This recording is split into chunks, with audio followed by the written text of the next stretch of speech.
కొన్ని వచనాలు జరుగుతుంది చూడండి. బలలో పాలు పొందడానికి యెహోషువ గ్రంథం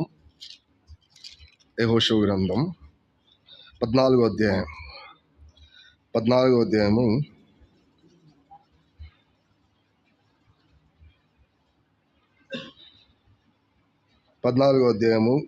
10వ వచనం నుంచి మనం చివరి వరకు, మనం 15వ వచనం వరకు కూడా మార్చి చదువుతాం. యెహోషువ గ్రంథం 14వ అధ్యాయము 10వ వచనం నుంచి 15వ వచనం వరకు మార్చి చదువుతాం. దయచేసి మీ భాగాన్ని చదవడానికి ప్రయత్నం చేయండి, లేకపోతే లేఖనాన్ని వివరించేటప్పుడు అర్థం కాదు, ఎక్కడెక్కడో తిరుగుతూ ఉంటుంది మైండ్. కాబట్టి అటు బయట కూర్చున్న వాళ్ళు కానీ లేదా లోపల ఉన్న వాళ్ళు కానీ దయచేసి మీ భాగాన్ని చదవడానికి ప్రయత్నం చేయండి. 10వ వచనం నేను చదువుతాను, 11 నుంచి మీరు చదవండి, తర్వాత 12 నేను చదువుతాను. యెహోవా చెప్పినట్లు యెహోవా మోషేకి ఆ మాట సెలవించినప్పటి నుండి ఇశ్రాయేలు అరణ్యంలో నడిచిన ఈ 45 ఏండ్లు ఆయన నన్ను సజీవునిగా కాపాడి ఉన్నాడు. ఇదిగో నేను ఇప్పుడు 85 ఏండ్ల వాడను. నన్ను పంపినాడు, నాకు ఎంత బలమో నేటి వరకు.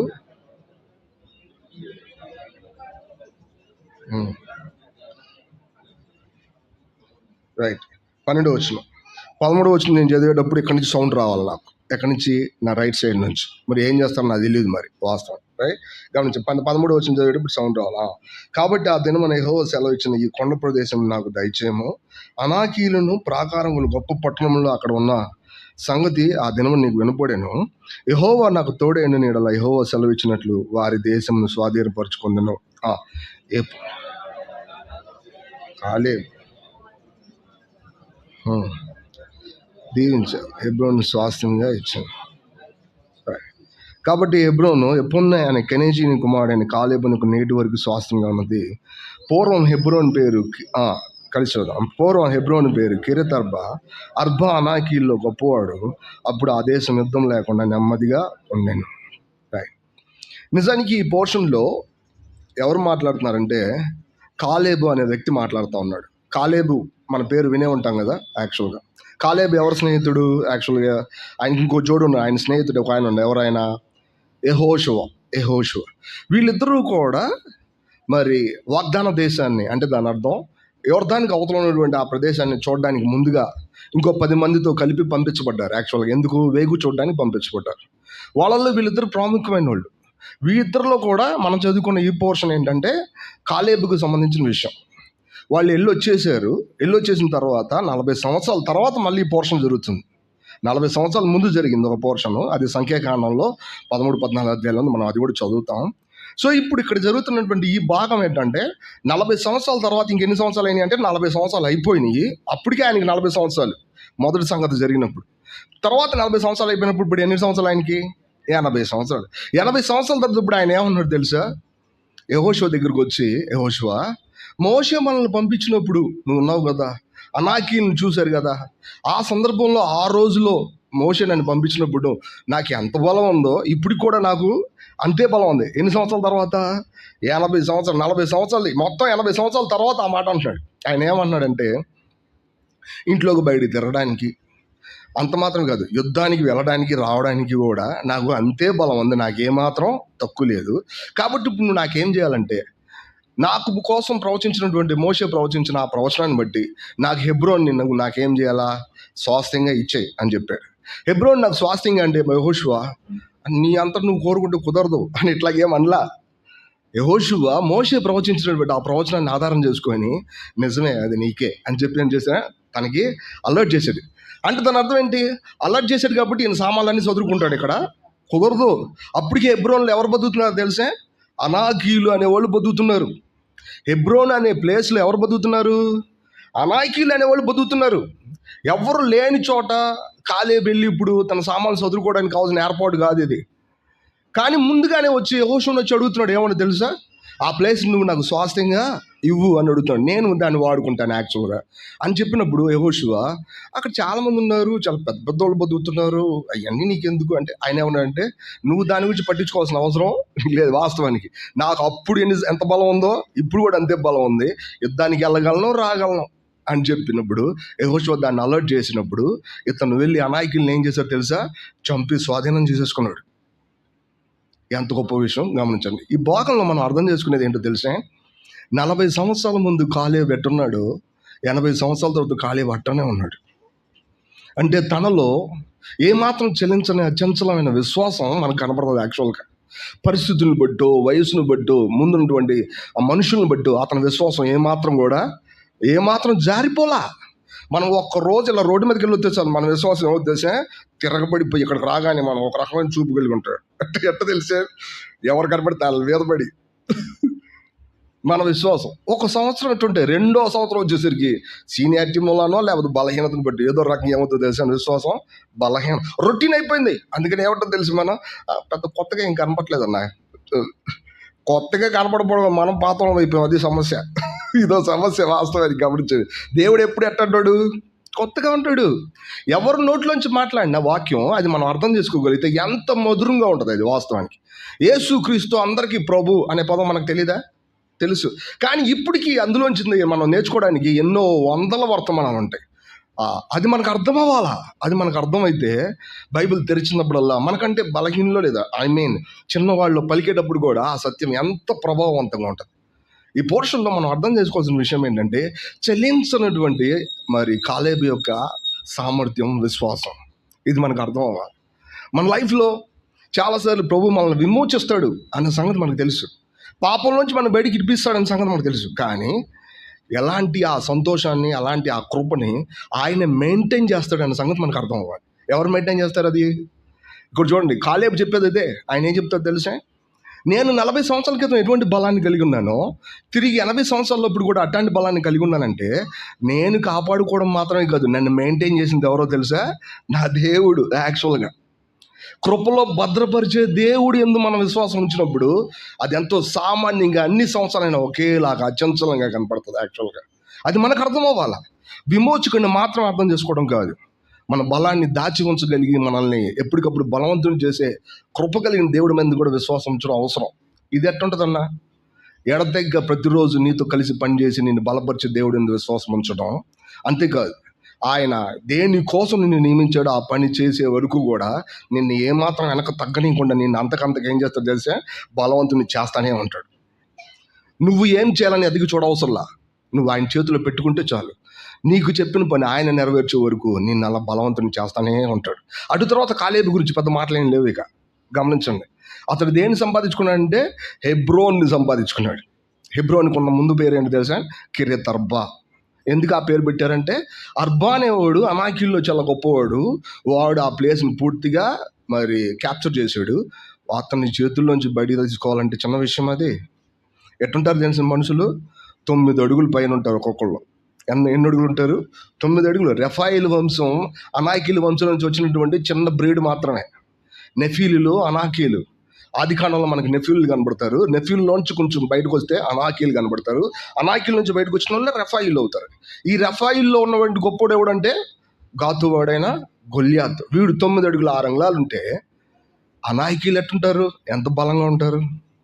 కానీ కాలేబు ఏమైనా డౌట్ పడ్డాడు. అసలు యాక్చువల్గా డౌట్ పడలా. యెహోషువ, నువ్వు నాకు అదివు, నాకు అంతే బలం ఉంది, నేను అదే చేసుకోగలను అని చెప్పి వెళ్ళి సామాన్యంగా వెళ్ళి వాళ్ళని గెలిచాడు. యాక్చువల్గా ఎంత ధైర్యం! ఖాళీగా ఉన్న స్థలంలోనే సామాన్లు పెట్టుకోవడానికి మనకు చాలామంది కావాలి కదా. వాస్తవానికి వాళ్ళు రాలేదు, వీళ్ళు రాలేదు. అక్కడ శత్రువులు బతుకుతున్నారు, వాళ్ళు నాకంటే బలవంతులు. బట్ స్టిల్ ఈయన ఎంతో సామాన్యంగా వాళ్ళ మీద అలా ప్రవహించి వచ్చేసాడు అంతే. నది అలా ప్రవహించి తుడిచిపెట్టుకొచ్చింది, అలా తుడిచిపెట్టుకొచ్చేసాడు అంతే సామాన్యంగా. ఇటువంటి అత్యంతమైన విశ్వాసం కాలేబులో ఉంది. అది మనం అర్థం చేసుకుంటే ఈ రోజుకి మనం తట్టి లేపుతాడు కాలేబు. ఎందుకంటే తన జీవితంలో తన గురించి ప్రభు ఒక మాట చెప్పాడు. ఆ మాట చూడండి దయచేసి. 14వ అధ్యాయమే యెహోషువ గ్రంథం 14వ అధ్యాయమే 8-9 వచనాలు చూడండి. 8-9 వచనాలు.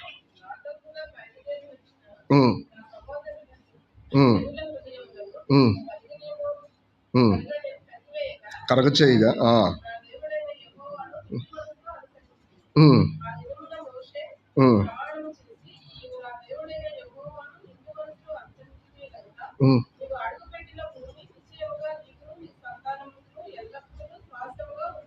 చూసారా, ఇది అసలు పాయింట్. అది నేను తెలిసే ఎందుకు అంత చక్కటి సామాన్యమైన అచంచలమైన బలాన్ని 40 సంవత్సరాలు క్యారీ అవుట్ చేయగలిగాడు. ఎలా చేయగలిగాడంటే ఇదే అసలు విషయం.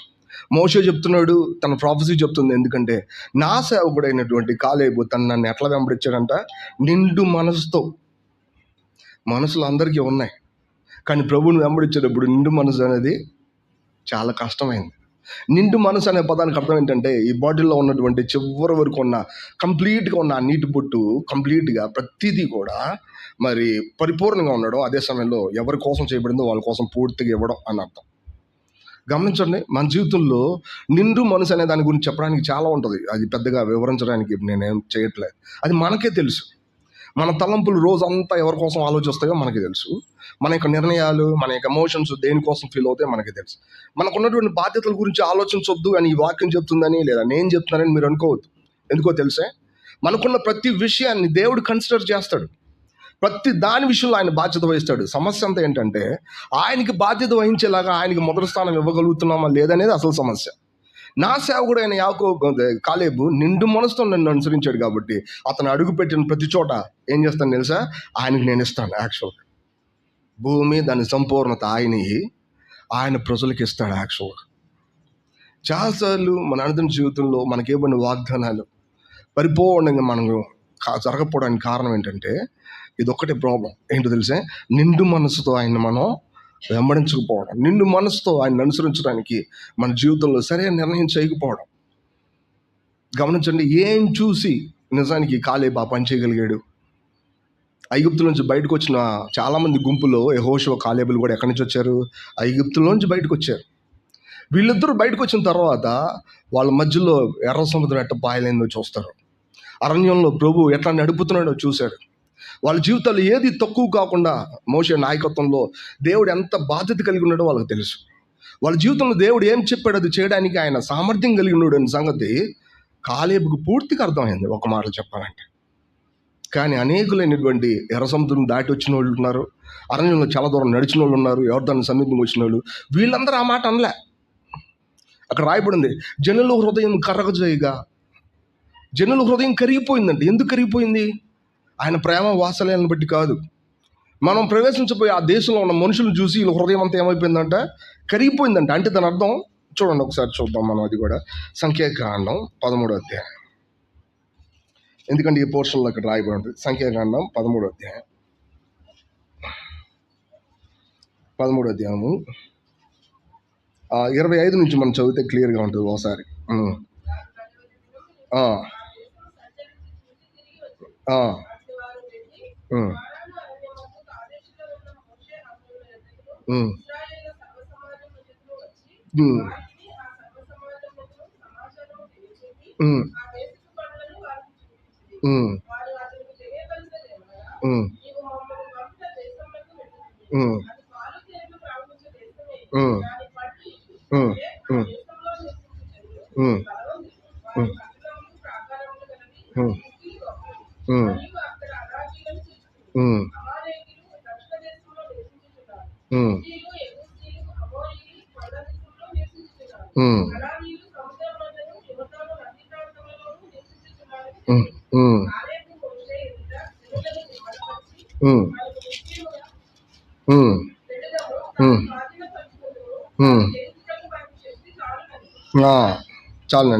గమనించండి, ఈ పోర్షన్ అంత తెలుసు అయినా సరే నేను చదివించింది ఎందుకంటే చాలామంది మరి ఇది పూర్తిగా అర్థం చేసుకోవాలనే తలంపుతో. విషయం ఏంటంటే, మనం ప్రవేశించబోయే దేశాన్ని గురించి వేగు చూసి రమ్మని చెప్పి 12 మందిని లేదా కొంతమందిని సెలెక్ట్ చేసి అందరిని పంపించినప్పుడు యెహోషువ కాలేబులు కాకుండా మిగతా వాళ్ళందరూ ఏం చెప్పారో తెలిసే, నువ్వు చెప్పినట్టే ఆ దేశం ఎట్టుంది, పాలు తేనెలు ప్రవహించే దేశమే. అందులో ఉన్న మనుషులు ఎట్టున్నారు తెలుసా? నెఫీలుల సంతానం చెందిన అనాకీలు ఉన్నారు. వాళ్ళు కూడా నెఫీలుని యాక్చువల్గా ఇమిటేట్ చేస్తున్నారు. ఎందుకంటే నెఫీలు ఎలాంటి వాళ్ళు తెలిసే, చాలా పెద్దోళ్ళు. ఒక మాటలో చాలా క్లీన్గా బైబిల్లో చెప్పబడలేదు, కానీ వాళ్ళు ఎట్టటోళ్ళు అంటే దేవదూతలకి మనుషులకి పుట్టినోళ్ళు అట్టటోళ్ళు అనమాట. వాళ్ళు అంత బలాఢ్యులు. ఒక మాటలో చెప్పాలంటే మనుషులు వాళ్ళ దృష్టికి ఎట్ట కనపడతారు, చిన్న చిన్న మిడతల్లా కనపడతారు. వాళ్ళు కట్టుకున్న పట్టణాలు ఎట్టున్నాయంటే చుట్టూ ప్రాకారాలు ఉన్నాయి. అంటే అర్థం ఏంటో తెలిసే, ప్రొటెక్టెడ్, ఫుల్లీ ప్రొటెక్టెడ్. ఎవరైనా టౌన్లోకి వెళ్ళాలంటే ముందు ఏం దాటాలా? ప్రాకారం దాటాలా. ప్రాకారం దాటే లోపల చంపుతారు వాళ్ళు. వాస్తవానికి వాళ్ళ దగ్గర పెద్ద పెద్ద ఈటులు, పెద్ద పెద్ద విషయాలు ఉంటాయి. వాస్తవానికి వాళ్ళని చూసినప్పుడు అంత దేశంలోకి మనం వెళ్ళలేము. ఒక మాటలో వాళ్ళు మనల్ని చాలా ఈజీగా గెలుస్తారని మిగతా 10 మంది చెప్పినప్పుడు కాలేబులు వీళ్ళు లేదా యెహోషువ ఏం చెప్పారంటే, నో అట్లా అనుకోపోకండి. ఖచ్చితంగా ప్రభు మనం ఏం చేస్తాడు, దేవుడు అది సొంతరించుకోలేక చేస్తాడు. పిచ్చి పట్టిందా నీకు? మనము వెళ్ళబోయే ఆ దేశంలో ఉన్న మనుషులు చాలా ఈజీగా మనల్ని గెలుస్తారు యాక్చువల్గా.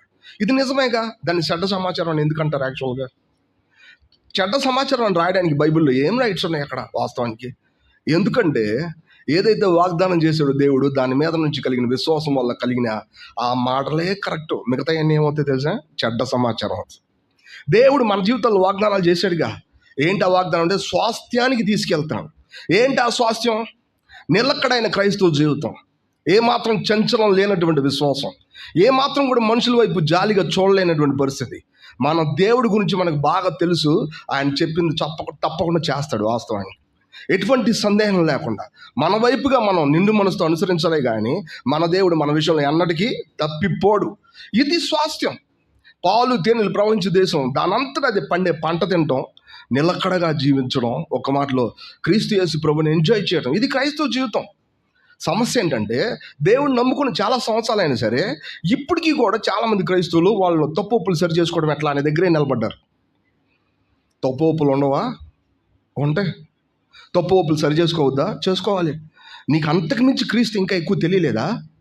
ఆయన ఎలాంటోడు నీకు అర్థమైతే తప్పు ఒప్పులు నువ్వు పక్కన పెట్టుకుంటా వేగంగా ఆయన వైపు తిరుగుతూ ఉంటావు. ఆయన చెప్పిన వాగ్దానాన్ని స్వతంత్రించుకుని ముందుకెళ్తావు. ఇప్పుడు తప్పు ఒప్పులు, బలహీనతలు ఇవన్నీ కూడా నీకు ఎట్లా ఉంటాయో తెలుసు, సెకండరీలో ఉంటాయి. ఇది మనకు అర్థం అవ్వాలా. క్రైస్తవ జీవితంలో తరముల వెంబడి దేవుడు దాచించిన స్వాస్థ్యం ఇది. స్వాస్థ్యం అంటే బయటికి కనబడే ఒక పొజిషన్ కాదు. స్వాస్థ్యం అంటే నిశ్చలమైన ఆత్మ సంబంధమైన విశ్వాసం. అది మనకు అర్థమైందంటే మనుషుల ముందు తగ్గించుకున్న ఒకటే, మనుషుల ముందు హెచ్చించుకున్న ఒకటే, ఇవన్నీ ఒకటే. అది గనక లేకపోతే తగ్గించుకున్న తప్పు అయిపోద్ది, హెచ్చించుకున్న తప్పు అయిపోద్ది వాస్తవానికి. ఎందుకంటే అదంతా మనలోంచి బయలుదేరుతుంది కాబట్టి. నా సేవకుడు అయిన కాలేబు నన్ను నిండు మనసుతో అనుసరించాడు కాబట్టి అతను కాలిపెట్టిన ప్రతి స్థలం అతనికి నేను స్వాస్థ్యంగా ఇస్తానంటే ఆ స్వాస్థ్యం మీద పూర్తిగా అతని అధికారం ఉంటుంది. అతను ప్రతిదాన్ని చక్కగా వాడుకుంటాడు. అతనికి కావాల్సినట్టు అది మౌల్డ్ అవుతుంది. మీరు గమనించండి, సచ్ వండర్ఫుల్ ప్రామిస్ ఒక మాటలో కాలేబు జీవితంలో నెరవేర్చబడింది. మిగతా వాళ్ళందరూ చెప్పారు. ఏం చెప్పారు? చూసింది చెప్పారు. అయ్యో మనం దాన్ని స్వతంత్రించుకొని మన వల్ల కాదు.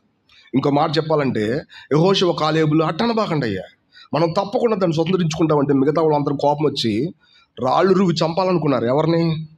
మంచి వర్తమానం తెచ్చిన వాళ్ళు రాళ్ళు రువి చంపాలనుకుంటున్నారు. అది నిజమే. ఇప్పటికీ చర్చ్ లైఫ్లో చాలాసార్లు అట్టనే జరుగుద్ది తెలుసా. ఎవరైతే భౌతికమైన విషయాలు మాత్రమే చూస్తా ఆత్మ సంబంధమైన వాగ్దానాలు పట్టుకొని దాని వెనకాల ఆత్మ సంబంధమైన విషయాన్ని మరి ప్రాక్టీస్ చేయకపోతే బయటికి కనబడి చాలా హద్దుపోట్లు మనల్ని ఏమని చెప్తా తెలుసా, మనకు ఆ సామర్థ్యం లేదు, మన వల్ల కాదు. దేవుడిచ్చింది స్పష్టంగా నెరవేరుస్తాడు. నిజమే, కాలేబు లాంటి జీవితమే మనలో ఎప్పుడు ఉండకపోవచ్చు, బట్ కాలేబు లాగా మనం ఉండగలం. వాస్తవానికి దేవుడు చెప్పేది ఇదే. ఒక్కసారి వెనక్కి తిరిగి చూడు. నువ్వు పాపం నుంచి రావడం చిన్న విషయం అనుకుంటున్నావు బయటికి. ఒక్కసారి చూడు, లోకం నుంచి బయటకు వచ్చి జీవించాలనే తలంపు నీకు ఊరకనే పుట్టింది అనుకున్నావా? నీ లైఫ్లో ఎటువంటి బలం కార్యసాధకం అవుతుందో నీకు తెలియదా? వాటితో పోల్చుకుంటే భౌతికమైన నీ అవసరతలు తీర్చడం పెద్ద కష్టంగానే కాదు. నీ జీవితంలో అనారోగ్యాన్ని బాగు చేయడమో లేదా సౌకర్యాన్ని ఏర్పాటు చేయడం ఆయన కష్టం కానే కాదు. నువ్వు నిండు మనసును అనుసరిస్తే చాలు. దేవుడు ప్రజలు నివసించడానికి వరకు ఒక నివాస స్థలం పెద్ద కష్టం కానే కాదు. ఎందుకో తెలుసా? సమస్త భూమి నాదే కదా. నా ప్రజలు నివసించడానికి, నేను వారి మధ్యలో నివసించడానికి నాకు ఒక నివాస స్థలము కట్టండి. అది ఎటువంటి గొప్పది, అది ఎంత గొప్పది, అది మనకు అసాధ్యం కాదు. మనం అర్థం చేసుకోవాలి ఈ సత్యాల్ని. ఆత్మ సంబంధం అనుభవాలతో మనం ముందుకు పోవాలి. వాగ్దానాన్ని చూడగలుగుతాం ముందుకెళ్ళినప్పుడు. కాలేబులాగా, అయ్యలారా మీరు తప్పు చెప్తున్నారయ్యా, ఖచ్చితంగా దేవుడు ఆ మంచి దేశాన్ని మనకి ఇస్తాడు. అది మంచిదే. మన దేవుడు ఎప్పుడు చెడ్డది మనకి ఇవ్వలా. మన దేవుడు చెడ్డది ఎప్పుడు మనకి ఇవ్వలా. ఆయన ఎప్పుడు మంచిదే ఇస్తాడు. ఆ మంచిదాన్ని, అందులో ఉన్నటువంటి శత్రువు యొక్క అధికారాన్ని కింద పడేసేది ఎవరు? దేవుడు కాదు. ఎవరు పడేయాలా శత్రువు యొక్క అధికారాన్ని? మనం పడేయాలా. ఇశ్రాయేలీలు పడేయాలా.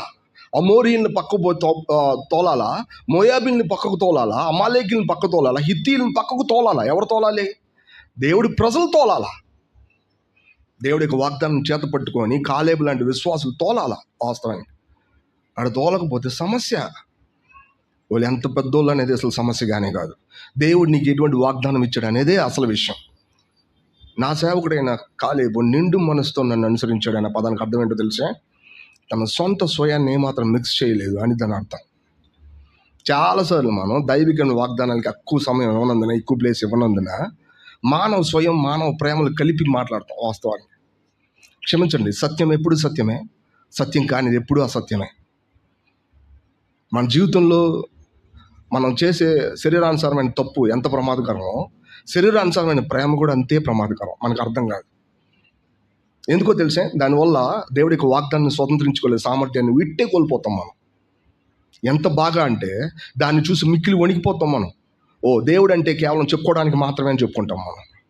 దాని ముందు కూర్చొని ఆ వాగ్దానం చేత పట్టుకొని ఎందుకు దేవుడు మా జీవితంలో అద్భుతం చేయడు అన్నట్టుగా దానికోసం, ఆయన చెప్పిన దానికోసం మనం ప్రార్థన చేసి అంత భారం కలిగి ఉండలేం. కానీ దేవుడు ఎన్నడూ చెప్తాడు, ఈ ప్రజలు తమ హృదయాలోచనలు తప్పిపోతున్నారు, బట్ కానీ నేను చెప్పింది ఖచ్చితంగా నేనేం చేస్తాను, చేసి తీరతాను. ఎంతో ఓపికగా 40 సంవత్సరాలు నువ్వు ఎందుకు నడిపించావు? నేను చెప్పిన వాగ్దానాన్ని నెరవేర్చడానికే కదా. ఈ ప్రజలు నేను వాళ్ళ కోసం ఏది దాచి ఉంచానో అది తెలుసుకోవాలి. వీళ్ళు నా మీద ఆధారపడితే చాలు, అనాకీలు వీళ్ళని ఏమీ చేయలేరు. అనాకీలు అనే పదం వింటుంటేనే భయం కలిగింది. యాక్చువల్గా నిజమే. వీళ్ళు వీళ్ళకంటే తెలివైన వాళ్ళు, దారుఢ్యం కలిగిన వాళ్ళు, బలం కలిగిన వాళ్ళు. వాళ్ళు పూర్తిగా అన్ని విషయాలు చక్కబెట్టుకొని, వాళ్ళు ఎవరైతే శత్రువులు వస్తారో వారి మీద పూర్తిగా మరి దాడి చేయడానికి పూర్తి వసతులు, సౌకర్యాలు కలిగిన వాళ్ళు. మనకున్న వసతి సౌకర్యం ఒకటే, అదేంటి? దేవుడి యొక్క వాగ్దానం మాత్రమే. దాని విషయంలో మనం గొప్ప గొప్ప సంగతులు ఎదురు చూడవచ్చు. మన శత్రువుల విషయంలో నుంచి మనం గొప్ప గొప్ప విషయాలు ఎదురు చూడవచ్చు. మీకు తెలుసో లేదో, అబ్రహాంని కూర్చున్న వాగ్దానాలు ఈ పాదం ఉంటుంది, నిన్ను ఆశీర్వదించే వారిని నేను ఆశీర్వదిస్తాను, నిన్ను శపించే వారిని. శపించేవాడు మనల్ని శపించడానికి వస్తే వాళ్ళని ఎవరు శపిస్తారు? యాక్చువల్గా దేవుడు శపిస్తాడు. ఇది ఎలా ఉందో తెలిసే? లేనిపోయిన దాన్ని కదిలించుకొని శాపంలోకి వెళ్ళినట్టు ఉంది. ఇది మనకు అర్థం అవ్వాలి. దాని అర్థం ఏంటో తెలిసే? వన్స్ మనల్ని తాకాడా అతను పూర్తిగా ఏమవుతాడో అది అవుతాడు యాక్చువల్గా. ఎందుకంటే మనం దేనికోసం పని చేస్తున్నాం? యాక్చువల్గా ఇక్కడ నిండు మనసుతో ఆయన దేనికోసం చెప్పాడు దానికోసం మనం ప్రయాణం చేస్తాం. ప్రతి వాళ్ళు స్వాస్థ్యం పొందాలా. ప్రతి వాళ్ళు క్రైస్తవ జీవితంలో దేవుడు దాచి ఉంచిన ఆత్మ సంబంధమైన విషయాన్ని క్షుణ్ణంగా అర్థం చేసుకోగలగాల. చర్చ్ అంటే ఏంటో అర్థం చేసుకోగలగాల. చర్చ్లో తమ స్థానం అంటే ఏంటో అర్థం చేసుకోగలగాల. ప్రతి నికోలాయిత్ అనేవాడు పూర్తిగా మరి పూర్తిగా ఏడవబడి బయటికి పోవాలా. ప్రతి వాడు చాలా సామాన్యంగా తమ సొంత తలాంతుని ఖర్చు పెట్టగలగాల. ఇది స్వాస్థ్యం. మన యజమానుడు, మన దేవుడు మనకి ఇచ్చిన స్వాస్థ్యం. చాలాసార్లు వచ్చిన కష్టం, ఎంతో భారంతో ఉన్న విషయం ఏంటంటే, విశ్వాసం విషయంలో కనీసం భారం లేకుండా ప్రవర్తించడం చూసినప్పుడు కొంచెం భారంగానే, దుఃఖంగానే ఉంది. ఎందుకో తెలిసే? ఎన్నో సంవత్సరాలైనప్పటికీ కూడా ఆత్మ సంబంధం విషయాల గురించి కనీసం గ్రహింపు లేకుండా ఉండడం అనేది అది నిజంగా బలహీనమైన విషయం. ఒకవేళ మనలో ప్రతి ఒక్కళ్ళు ఎవరు కూడా పరిపూర్ణులు కాదు. ఖచ్చితంగా మనం ఏదో ఒక విషయాన్ని తెలుసుకుంటూనే ఉండాలా. కానీ ఈ విషయంలో మనకి పూర్తి పట్టుదల కలిగి నిండు మనసుతో ఆయన వెంబడించే కనీసం ఆ యొక్క ఆధిక్యతైనా కలిగి ఉండాలి. అట్లా ఉన్నామా? ప్రేమ కలిగిన దేవుడు ఆ విషయం గురించి పూర్తి అవగాహన మనకు కలిగిస్తాడు. ఎటువంటి సందేహం లేదు. లేకపోతే ఏమవుతుందో తెలిసే? మనం చూసే కంటి చూపు భౌతికమైన విషయాలను బట్టే ఉంటుంది.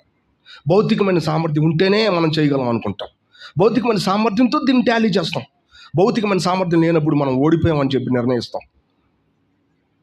బైబిల్ ఎన్నడూ దీనికి సపోర్ట్ చేయలేదు. ఇశ్రాయేల్ చేతిలో ఎటువంటి సామర్థ్యం లేదు, కానీ వీళ్ళు గుడ్డలు చించుకున్నారు. వాళ్ళు చెప్పినప్పుడు, ఈ 10 మంది చెప్పినప్పుడు వీళ్ళు బట్టలు చింపుకున్నారు. అయ్యారా అట్లా అనబాకండి, మెట్టుకు మీరు యెహోవా మీద తిరగబడబాకండి. ఎందుకంటే మీ సత్యాన్ని అర్థం చేసుకోండి. మీరు గమనించండి, కాలేబు తర్వాత ఒక మాట మాట్లాడాడు. ఆ మాట మాట్లాడి మనం ముగించేద్దాం. గమనించండి, సంఖ్యాకాండం 14వ అధ్యాయం, సంఖ్యాకాండం 14వ అధ్యాయము 8వ వచనం నుంచి చదువుదామా.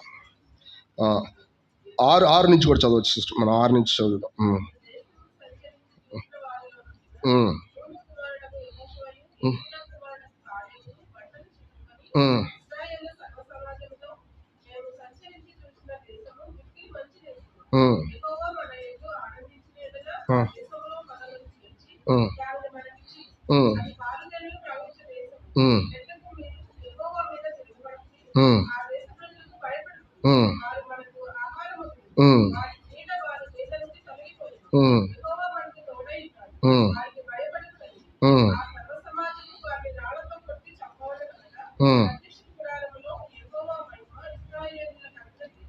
చూసారా, యెఫున్నె కుమారుడైన కాలేబు మరి యెహోషువ వీళ్ళిద్దరూ వాళ్ళని చాలా చక్కబెట్టడానికి ప్రయత్నం చేసినప్పుడు వాళ్ళు బట్టలు చింపుకున్నారు.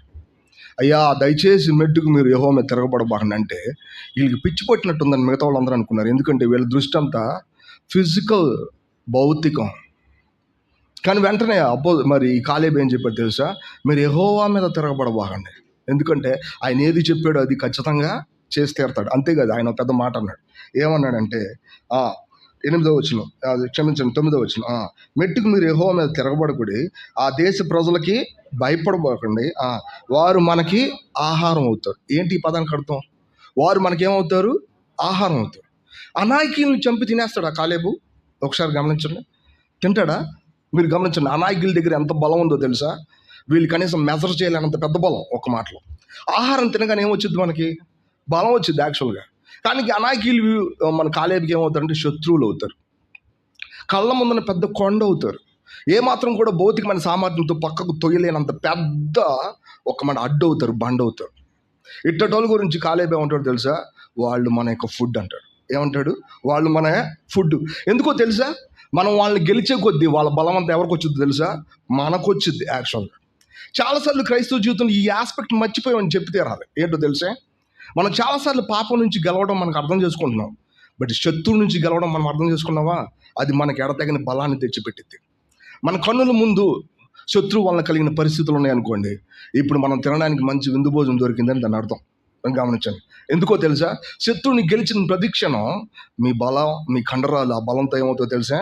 పెద్దవి అవుతాయి. ఎందుకంటే ఆ దేవుడు వాళ్ళకున్న బలం అంతా ఎవరికి ఇస్తూ ఉంటాడు? యాక్చువల్గా ఈ ప్రజలకి ఇస్తాడు. హెబ్రోన్ని బాగా కట్టారు, కనాను బాగా కట్టబడింది. ఎవరి కోసం?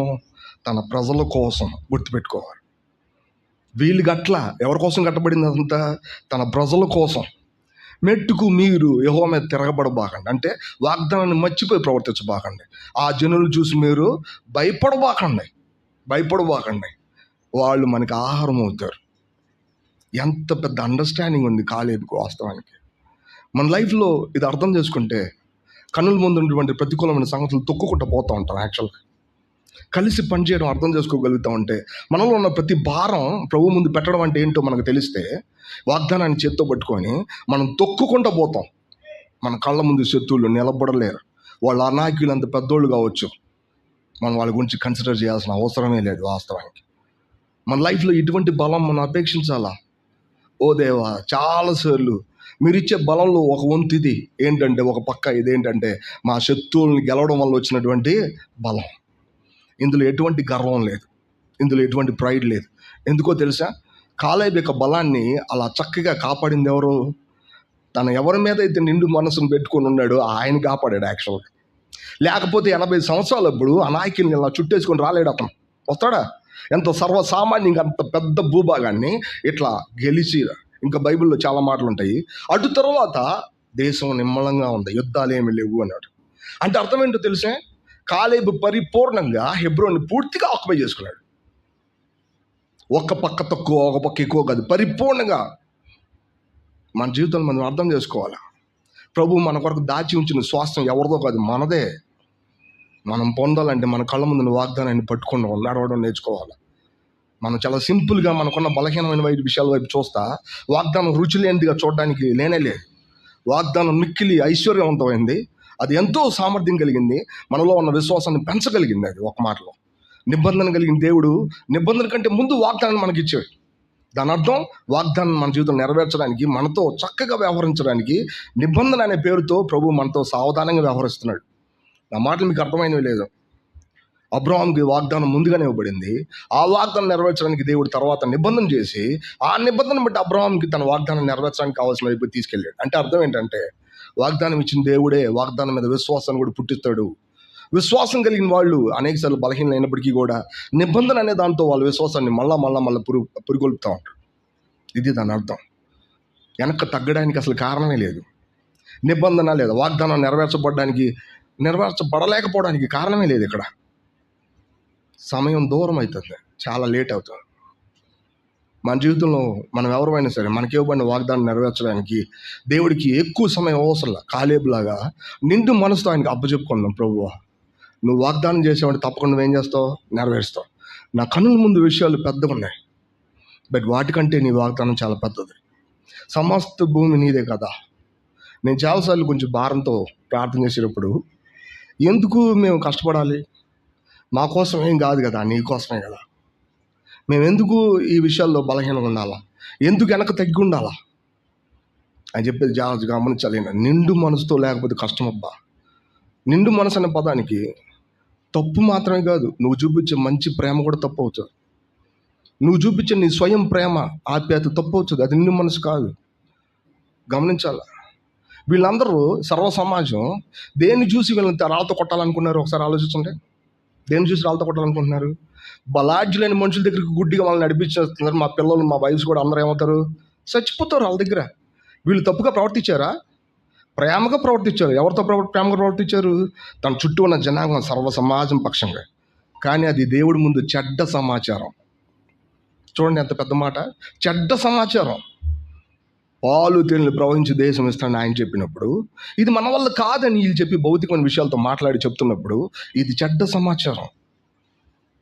వి నీడ్ టు మనం ప్రతి విషయాన్ని చక్కబెట్టుకోవాల్సి ఉంది. ప్రభువా, నీ వాగ్దానం తప్ప అల్టిమేట్గా ఇంకేది లేదు, అది నువ్వు చెప్తే తప్పకుండా చేస్తావు ఖచ్చితంగా.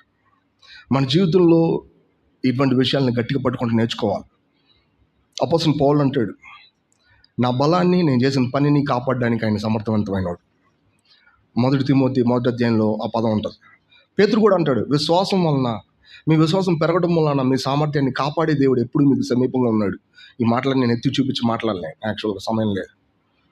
మనకి ఇవ్వబడిన వాగ్దానం ఎంత పెద్దదో మనకు అర్థమైతే చేసేది ఆయన, మనల్ని మెయింటైన్ చేసేది ఆయన. మనం ఆయన మీద పెట్టుకుంటే చాలు. ఎవ్రీడే ప్రభువా నిన్న కాపాడిన వాడే ఈరోజు కూడా నన్ను కాపాడుతావు. ఎటువంటి బలహీనత లేకుండా నన్ను నీ సన్నిధిలో నిండు మనసుతో నీ మీద ఆధారపడ్డాను, నాకు సాయం చేయి అని చెప్పగలిగితే చాలు. ఒక గొప్ప వాగ్దానం మన కళ్ళ ముందు నడిచిద్ది ఎప్పుడు. అది ఒకసారి చూడండి. యోధా రాసిన పత్రిక 1వ అధ్యాయం 24 వచనం అనుకుంటే బహుశా. యోధా రాసిన పత్రిక, నేను చాలా మాట్లాడదాం అనుకున్న వీటి గురించి, మనకు సమయం లేదని అర్థమవుతుంది నాకు. యోధా రాసిన పత్రిక 22, అది 24, 25 వచ్చిన.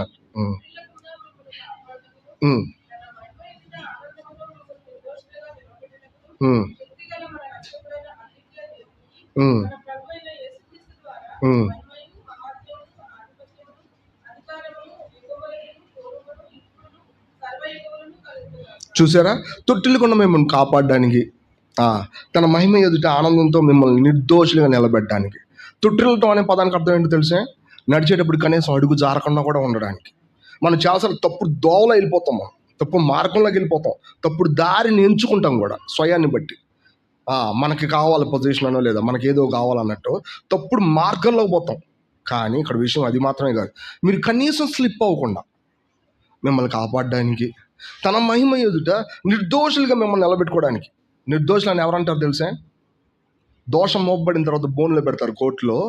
ఎంతో పెద్ద ఆర్గ్యుమెంట్ జరిగిన తర్వాత తేలిద్ది ఏంటంటే ఇతను ఏమాత్రం తప్పు చేయలేదని. నిజమేనా? మనం అలాంటి వాళ్ళమైనా? ఏమాత్రం తప్పు చేయలేని వాళ్ళమా? కానీ ఆయన ఏమంటారు తెలుసా?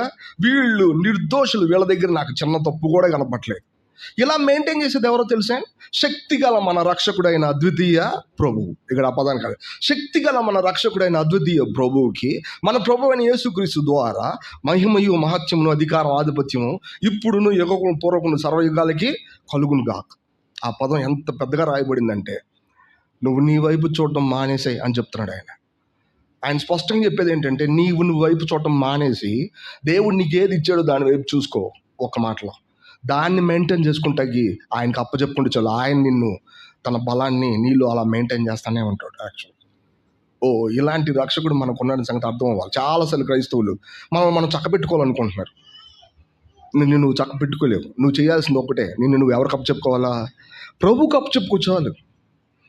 సంకటమైన పరిస్థితులు కూడా నువ్వు వెళ్ళేటప్పుడు నీకు అసలు ఎట్లా దీన్ని సాల్వ్ చేయాలి నీకు తెలియదు. వాళ్ళతో చెప్పించాలా, వీళ్ళతో చెప్పించాలా, ఎట్లా చెప్పించాలా, అట్లా చెప్పించాలా, ఎవరు చెప్తే వింటారా, వీళ్ళు చెప్తే వింటారా, మౌనంగా వింటారా? ఇట్లాంటి పద్ధతులు ఏం పనికిరావు. ఎవరి మీద ఆధారపడితే సరిపోద్ది? ప్రభు మీద ఆధారపడితే సరిపోద్ది. నిండు మనసుతో ఆయన వెంబడించండి, నీ హార్ట్ సెట్ చేసుకుంటే చాలు. అది ఎలాంటిదైనా సరే చక్కగా అది సరిచేపడిద్ది. మన జీవితంలో దీన్ని అర్థం చేసుకోవాలి. ఎందుకంటే నిన్ను తప్పిపోకుండా కాపాడటానికి కావాల్సిన శక్తి కూడా ఆయన దగ్గర నుంచి వచ్చింది. నేను హృదయపూర్వకంగా నీలో తప్పు లేదని చెప్పడానికి వీళ్ళకి కావాల్సిన ఏర్పాటు కూడా ఆయన దగ్గర నుంచి వచ్చింది. ఈ వాగ్దానం మనం కట్టిపెట్టవచ్చు, ఈ వాగ్దానం గట్టి పట్టవచ్చు. ప్రభువా, నా జీవితంలో నీ శక్తి సామర్థ్యాలు సరిపోయినాయి, నన్ను సరిగ్గా మెయింటైన్ చేసేది నువ్వే ప్రభువా అని మనం చెప్తాం. రైట్, ప్రార్థన చేద్దాం.